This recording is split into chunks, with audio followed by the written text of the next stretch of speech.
이사야서 55장 1절서부터 3절까지 있는 말씀인데요, 우리 다 같이 한 목소리로 함께 받들어 봉독하겠습니다. 오라 너희 목마른 자들아 물로 나오라. 돈 없는 자도 오라. 너희는 와서 사 먹되 돈 없이 값 없이 와서 포도주와 젖을 사라. 너희가 어찌하여 양식이 아닌 것을 위하여 은을 달아주며 배부르게 하지 못할 것을 위하여 수고하느냐. 내게 듣고 들을지어다. 그리하면 너희가 좋은 것을 먹을 것이며 너희 자신들이 기름진 것으로 즐거움을 얻으리라. 너희는 귀를 기울이고 내게로 나와 들으라. 그리하면 너희의 영혼이 살리라. 내가 너희를 위하여 영원한 언약을 세우리니 곧 다윗에게 허락한 확실한 은혜이니라. 아멘. 오늘 계속해서 우리는 사순절을 맞이하면서 습관이 영성이다라는 제임스 스미스의 책의 내용을 가지고서 함께 나누게 됩니다.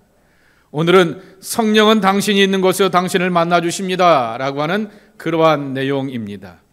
저자인 제임스 스미스가 이런 얘기를 하게 됩니다. 와이프하고 같이 코스트코를 가게 되었다고 합니다. 남자들이 그런 것처럼 가게 되고, 그리고 와이프는 장을 이렇게 보는 사이에 자기는 푸드코트에 앉아가지고서 책을 하나 읽고 있게 되었는데, 웬델 벨이라고 하는 사람의 책을 읽게 되었다라고 하는 것입니다. 이 사람은 스탠포드 대학을 졸업하고는 교수로 여기 NIU 뉴욕대에도 여러 군데서도 교수를 하고 있게 되었는데, 31살에 이미 교수가 되었는데 자기 홈타운 고향인 오하이오 클리브랜드에 가서 뭘 하였냐고 하면은 15만 평의 그러한 땅을 사고는 농사를 짓는 일을 하게 되었던 것입니다. 그러면서 생태계를 파괴하지 않는 건강한 먹거리를 하게 되었고, 소위 말하게 되는 공정거래하는 거 있지 않습니까? 착취하지 않고 그렇게 행동하게 되는, 무역하게 되는 그런 것들을 하게 되는 교수이자 행동하는 실천가였던 것이죠. 그러면서 밑줄을 그으면서 그래 맞아, 이 글이 옳지라고 하면서 글을 읽고 있게 되는데, 자기가 지금 앉아있는 자리가 어이가 없었다라고 하는 것이죠. 어디 갔다고요? 와이프하고 같이 코스트코 가 있었습니다. 대량으로 생산하게 되고요, 대량으로 물물이 교환되게 되면서 당연히 그 거래에 대해서는 공정성에 대하여서 의심해 볼 수밖에 없게 되고, 다국적 기업의 또 하나의 상징이었던 거기 가서 나는 공정거래에 대한 이러한 일을 쓰게 되는 이 윈델벨이라고 하는 사람의 글을 읽고 있는 그 이야기를 하게 되는 것입니다. 자신의 이렇게 모순적인 사례를 들려주게 되면서 우리의 삶이 곰곰이 돌아보지 않고 살게 되면 이러한 경험들을 하게 된다라고 하는 것입니다. 오늘 제임스 스미스가 이런 얘기를 하게 됩니다. 내가 먹는 것이 나다라고 하는 것입니다. 당신이 먹는 것이 당신입니다 라고 하는 것입니다. 의사들이 우리를 향하여서 병의 진단을 해준 다음에 먹는 습관, 식습관 고치세요 라고 말하게 되는 것처럼, 내가 먹고 행하는 삶의 습관들로 인하여서 내 몸이 유지되기도 하고, 어떨 때는 의사 앞에서 지적당하여서 그렇게 하다는 위험합니다 라고 하는 그러한 삶의 습관들을 고쳐가는 경험들을 하게 된다라고 하는 것입니다. 한 주간 매일 저녁 정말 취해 있으면서, 제가 술이라고 이렇게 지적해 놓게 되었지만은 술 대신에 아이들이 말하게 되는 게임이 될 수도 있고요, 또 내가 좋아하는 어떠한 엔터테인하는 오락이 될 수도 있을 것입니다. 한 주간 매일 저녁 내가 저녁만 되면 집에 돌아와서 좋아하는 것에 취해 있으면서 내게 찾아오시는 하나님을 만나기 원하며 내 삶을 위한 하나님의 뜻을 찾기를 구합니다 라고 기도하면 과연 응답이 될까라고 하는 것입니다. 이것은 바로 모순적인 삶의 습관이라고 하는 것이죠. 술을 마시기 전에, 게임을 취하기 전에, 어떠한 연극을 하며 이렇게 드라마를 보기 전에 하나님의 말씀을 먹으면서 하나님의 뜻은 동으로 가는 거야, 서로 가는 거야 라고 하면서 묵상할 때 답이 찾아지는 것 아니냐라고 하는 것입니다. 왜 먹는 것의 이야기를 제임스 스미스가 하는가라고 하는 거죠. 왜냐고 하면은 인간은 궁극적으로 배고프기 때문이다 라고 하는 것입니다. 첫 번째 큰 타이틀입니다. 배고픔의 습관을 바로잡자 라고 하는 것입니다. 이것을 제가 이렇게 바꿔보았습니다. 인간은 궁극적으로 배고프다 라고 하는 것입니다. 성만찬에 예를 들게 되었던 것처럼 빵에 굶주림이 있는 사람이 있는가 하면은, 사랑에 굶주림이 있는 사람들이 있는가 하면은, 관심과 돌봄에 대한 굶주림으로 이렇게 살아가는 사람들이 있는 것을 보게 됩니다. 그러니 배고프면 가만히 있느냐? 그렇지 않다라고 하는 것이죠. 그래서 만들어지게 되는 것이 하나의 이 사람이 만들게 되었던 표현이 있는데요. 대항 형성적 실천이라고 말하게 됩니다. 카운트 포머티브 플렉티스라고 하는 그러한 말을 쓰고 있게 되는 것이죠. 이거 갖고는 내가 배고파하고 목말라하고 사람들로부터 관심과 돌봄을 갖지 못하게 되니까 이 습관은 대신하고 이걸로 함께 대신 대체해 볼까라고 하면서 채워가려고 하는 그러한 마음이 사람에게는 당연히 있다라고 하는 것이죠. 거기에 맨 밑에도 이렇게 써 있는 것처럼 영적인 굶주림도 마찬가지다라고 하는 것입니다. 그래서 어떻게 풀어가야 되느냐라고 하는 것이죠. 그래서 나오게 되는 것이 교회 공동체를 찾아가는 이유가 바로 여기 있다라고 하는 것입니다. 신앙 공동체에 가서 나와 하나님만의 은밀한 대화, 은밀한 예배를 드리는 것이 아니라 반드시 교회에 가게 되면은 속회로 모이게 되고 선교회로 모이게 되고 서로의 삶을 나누면서 쉐어하게 되어 있는 것입니다. 그러며 서로를 향한 기도 제목들과 중보 제목들과 그리고 삶의 연약함과 아픔들을 나누게 되는 것이죠. 그러면서 서로의 삶에 대하여서 공유하기도 하고 또 내가 갖고 있는 나쁜 습관을 스스로 오픈하게 되면서 누군가로부터 고침받기도 하기도 하고 그리고 그것을 향하여서 바꿔가려고 하는 그러한 노력과 애씀이 우리 안에 있다라고 하는 것입니다. 그래서 두 번째로 넘어가시겠습니다. 그리스도 안에서 영성 혁사를 위하여서 습관의 재형성이 필요하다라고 하는 것입니다. 건강하고 바람직한 영성 생활을 위하여서 수많은 습관의 재형성이 필요하다라고 하는 거죠. 나쁜 습관이 내 몸을 나쁘게 한다고 하면은 이것 대신에 다른 습관을, 몸의 습관을 들여야 한다라고 하는 것이죠. 의사가 말합니다. 당신 몸에는 커피가 안 좋아요 하는데 커피를 대신할 수 있는 또 다른 카페인이 들어가거나 어떤 몸을 이렇게 감하게 할 수 있는 것, 차를 마시거나 물을 마시거나 이러한 대신하는 그러한 습관들을 우리가 들어야 한다라고 말하는 것입니다. 그런 영성생활의 습관을 위하여서 필요한 것이 바로 교회라고 하는 것이죠. 교회가 왜 존재하느냐? 나와 하나님과의 관계라며 신앙이 그런 것을 정의한다라고 하게 되면은 나와 하나님 간에 잘 믿고 잘 묵상하고 잘 기도하면 되지 왜 교회가 모여서 교회의 목사나 지도자들이 우리를 향하여서 때로는 이래라 저래라 말하는가라고 하는 것이죠. 그것은 바로 우리를 새롭게 하면서 다시 한번 온전함으로 나가게 하기 위함이다라고 하는 것입니다. 우리의 욕망을 재정향하고 그랬습니다. 다른 말로 표현하게 되면 저와 여러분 예배드려도 우리는 다 꿈이 있습니다. 바람이 있습니다. 욕심들이 있는 거죠. 건강한 욕심들이 있는 것이죠. 세례 요한서부터 지금까지 천국은 침노하는 자의 것이다 라고 하는 거룩한 꿈과 야망이 우리 안에 있기 때문에 하나님의 은혜와 말씀 가운데서 신앙의 공동체 안에 머물게 되면서 교훈과 가르침을 받으면서 이것들을 다시 한번 정립하면서 새로운 출발을 이뤄가게 되는 것입니다. 그래서 교회 안에는 꼭 훈련과 교육이 필요한 것입니다. 왜 그래요? 건강한 새로운 습관을 들이기 위하여서라고 하는 것입니다.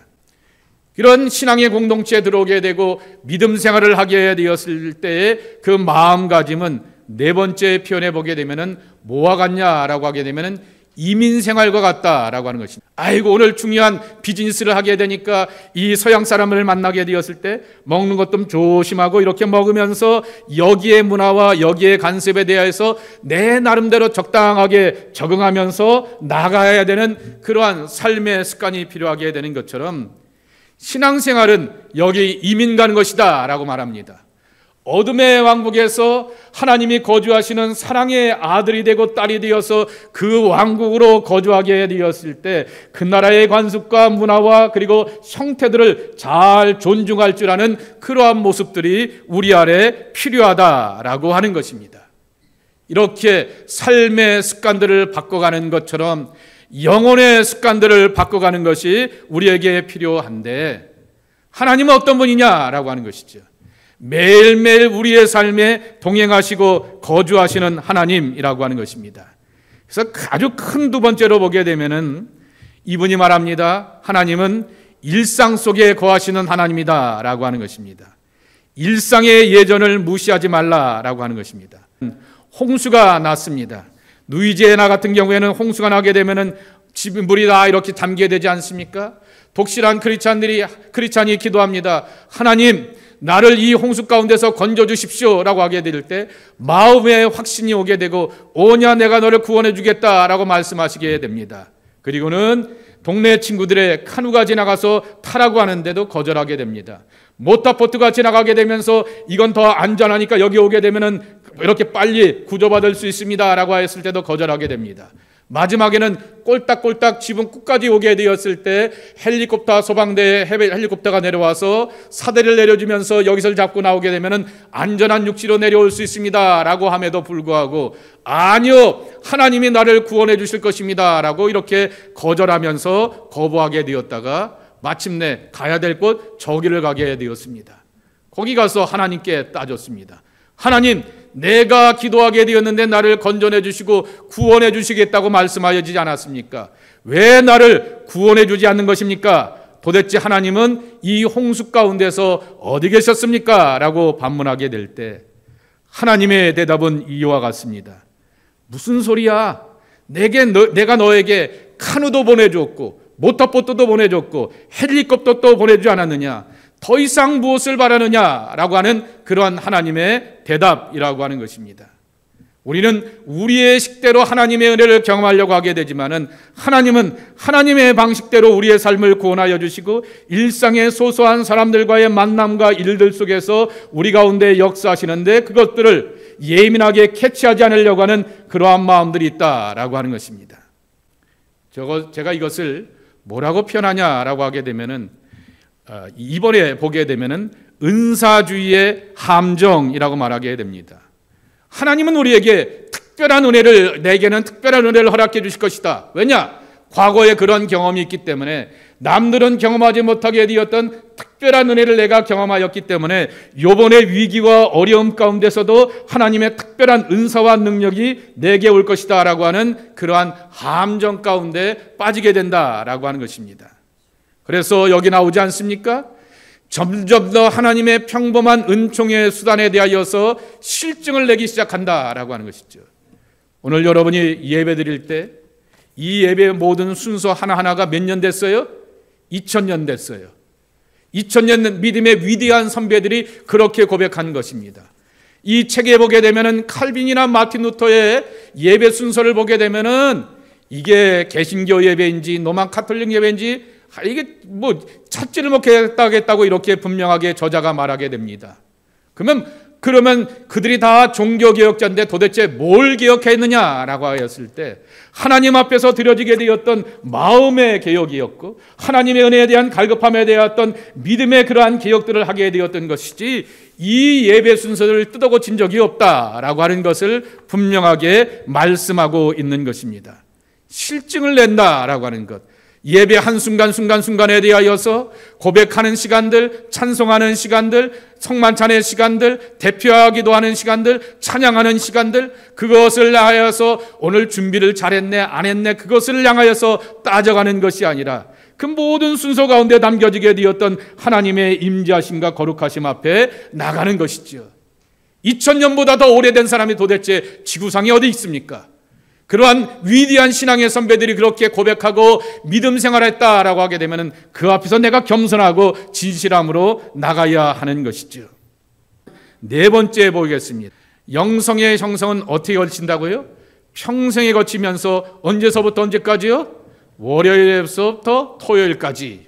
우리는 썬데이에 주일날 나와 예배하게 되면서 내 믿음이 자라게 되고 은혜 받는 것이다 라고 말하게 되지만은 사실은 주일날 하나님의 말씀을 듣고 주일날 성찬의 은혜와 복을 누린 다음에 월요일서부터 토요일까지 내가 사랑하는 사람들, 가족들과 함께 내가 익숙한 사람들 함께 일하고 뻔히 만나야 될 그 사람들과 더불어서 가게 되면서 하나님의 뜻과 은혜와 계획하심을 찾아 만난다라고 하는 것입니다. 이러려고 하면은 예배의 태도와 자세가 바뀌어야 된다라고 하는 것입니다. 큰 3번입니다. 누구를 위한 예배인가라고 하는 것이죠. 예배 때 누가 잘해야 되는가라고 하는 것입니다. 목사가 설교 준비 잘해야 되겠고요. 그리고 성가대가 찬양대가 찬양 준비 잘해야겠고요. 기도자가 정성껏 이렇게 한 주간 묵상하면서 기도 잘 준비해야 하겠지만은 그것보다도 더 중요한 것이 뭐냐라고 하게 되면 2번입니다. 예배는 나를 위한 것이 아니다라고 하는 것입니다. 저자가 이렇게 말합니다. 예배의 1차적인 목적은 내가 느끼는 필요를 충족시키는 경험이 아니다라고 하는 것입니다. 예배는 나를 위해서 존재하는 것이 아니라 예배는 하나님을 위해서 존재하는 것이고 예배의 핵심은 하나님이시며 그분의 영광과 그분의 따르심을 우리가 구하는 것이 예배의 참모습이라고 하는 것입니다. 그래서 예배는 하나님의 임재하심뿐만 아니라 하나님이 행동하시는 자리라고 하는 사실을 놓치지 말아야 한다라고 하는 것입니다.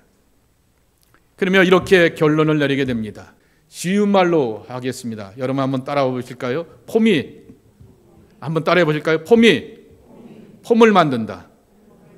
이게 그 얘기입니다. 폼이 폼을 만든다라고 하는 것입니다. 여러분 일주일에 여러분의 예배드리는 주일날 나와서 예배드리는 여러분들의 예배의 폼을 한번 가만히 생각해 보시기 바랍니다. 예배가 저와 여러분의 역학관계가 아니지 않습니까? 누가 오셔야 된다고요? 하나님이 오셔야 되는 것이고 하나님의 임재 아래 있게 되는데 예배 시간에 내가 뭐하고 있는지 어떤 마음과 어떤 폼으로 예배하고 있는지 하나님이 다 지켜보고 계시다라고 하는 것이죠. 일평생 내가 드리게 되었던 예배의 폼이 중요하다라고 하는 것이죠. 그것이 바로 나를 온전함과 거룩함과 신실함으로써 형성한다라고 하는 것이죠. 그래서 폼을 만든다라고 하는 말씀인 것입니다. 마지막 중요한 말씀이 여기 예배에 대한 교훈이 하나 있습니다. 그것이 뭐냐라고 하게 되면 예배의 정의인데요. 그 마지막 교훈의 말씀 2번에 있는 거 한번 읽어봤으면 좋겠습니다. 예배가 단순히 무언가를 표현하는 것이 아니라 우리를 형성한다면 우리는 우리를 형성하는 예배의 형식에 의식적이며 의도적인 태도를 취해야 한다.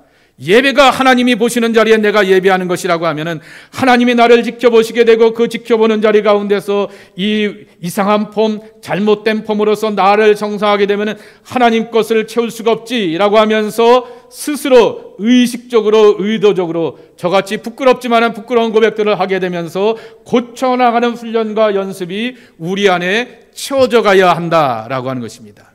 그 다음에 두 번째 교훈입니다. 예배를 상황적 표현 행위로 생각할 때는 반복은 진실하지 않으며 진정성이 부족한 것처럼 보일 것이다. 그러나 예배를 하나님이 당신의 근원적인 습관을 다시 만들어 가시는 하향적인 만남으로서의 초대로 이해할 때 반복은 전혀 다르게 보일 것이다. 쉬운 말로 표현하겠습니다. 오 하나님 우리의 예배를 받아주시옵소서. 오 하나님 우리의 찬송을 받아주시옵소서. 오 하나님 우리의 기도와 우리의 말씀을 받아주시옵소서. 이것보다도 더 중요한 것이 뭐냐라고 하게 되면 하나님이 내려오셔야 된다라고 하는 것이죠. 나는 열심히 준비하고 찬양대도 열심히 준비하고 기도자가 열심히 준비했는데 그 자리에 그 공간에 하나님이 안 계시고 우리를 초대하지 않는다라고 하게 되면 우리는 다 엔터테이너이고 퍼포먼스하는 사람들이라고 하는 것입니다. 그러기에 예배의 그 자리 가운데서 가장 갈망하고 소망하는 것은 하나님이 여기 계시지 우리와 함께 하시지 우리를 초대하여 주시고 우리를 만나 주시지 라고 하는 갈급함과 사모함으로 갈 때 우리가 하나님을 만나는 기쁨과 감격 가운데서 새로워질 수 있는 생명으로 나가게 된다라고 하는 것입니다. 그러며 그 안에서 성령께서 역사하시며 우리를 새롭게 하시는 생명과 은총으로 함께 하신다라고 하는 것입니다. 여러분의 예배가 그런 예배가 되기를 축복합니다. 저를 만나는 예배도 아니고요, 사람들 만나는 예배가 아니라 하나님 만나는 예배이고, 하나님의 성령께서 여러분 한 사람 한 사람들을 터치하여 주셔서 갖고 있는 문제들, 연약한 것들, 고민들 해결받고 응답받고 하나님의 은혜 안에서 새로워지는 생명의 예배가 우리의 예배가 되어야겠습니다. 이렇게 한 거룩한 갈망을 갖고 있는 하나님의 사람들이 저와 여러분의 모습이 되기를 예수님의 이름으로 간절히 축복합니다. 아버지 하나님 감사합니다. 오늘 주셨던 말씀처럼 우리가 밑에서부터 위로 향하여서 하나님 오셔야겠습니다, 성령님 오셔야겠습니다, 은혜 주셔야겠습니다 라고 간구하고 소망하지만은 가장 우리가 구하고 갈급해하며 사모할 것은 하나님의 성령이 우리와 함께 하시고 하나님께서 거룩한 임재 가운데서 한 사람 한 사람들을 위로하여 주시고 사랑하여 주시고 새롭게 해주신다라고 하는 소망으로 나가는 하나님의 백성들 되어야겠습니다. 이 축복과 사모함을 간직하는 하나님의 자녀들이 우리 모두가 되게 하여 주옵소서. 강림께 모든 예배들, 어린아이들의 예배들, 청년들의 예배들, 그리고 우리들의 예배들 하나님 기뻐 받아주시는 예배가 될 수 있도록 축복하여 주옵소서. 하나님의 임재 아래서 우리의 영혼과 삶이 새로워지며 성령의 역사심을 경험하는 축복의 자리로 함께하옵소서. 예수님의 이름으로 간절히 축복하며 기도하옵나이다. 아멘.